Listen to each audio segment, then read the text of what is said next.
Sunset Overdrive is the kind of game we just love making.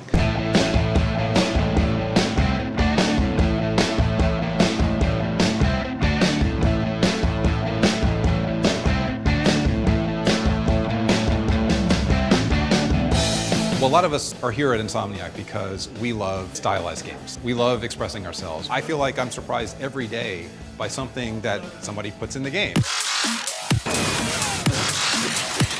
The year is 2027, not too distant future, in Sunset City, which is a fictitious United States municipality.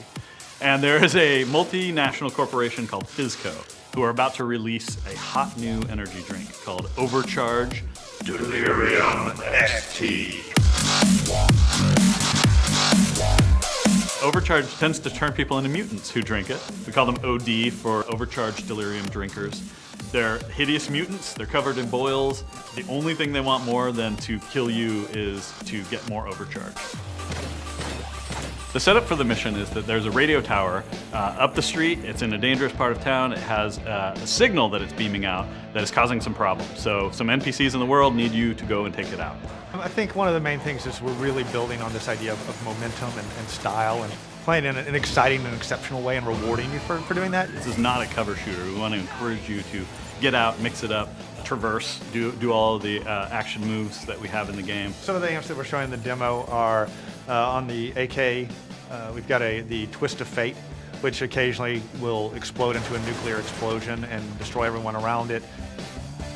The style meter is actually our method for encouraging players to play well. And as you traverse and do things like kill enemies, or if you're switching weapons a lot, or killing a bunch of enemies at once, it's building your style meter up. And we've got several levels, and every level you achieve, it causes an amp to become active. So you might be able to suddenly do a dodge roll and knock enemies out of the way, or cause the Twist of Fate to become active and start going off.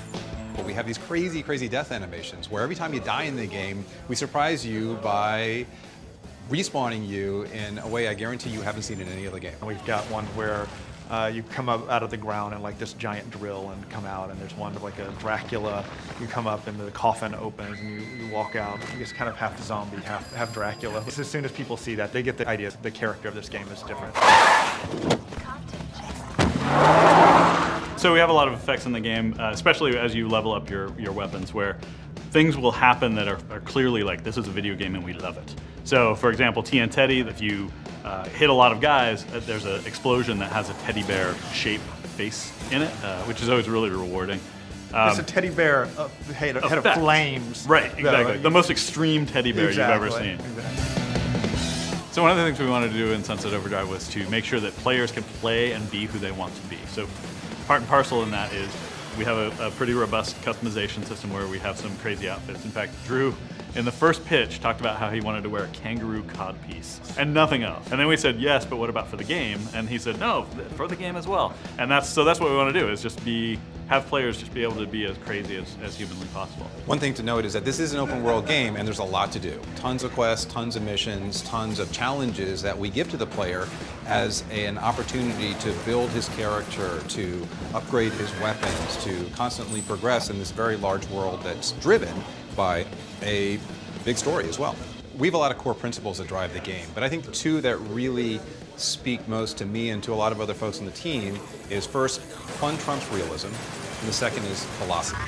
And what I mean by fun trumps realism is that we're making a stylized, irreverent world where there are rules, but those rules can be bent and they're broken and bent all the time.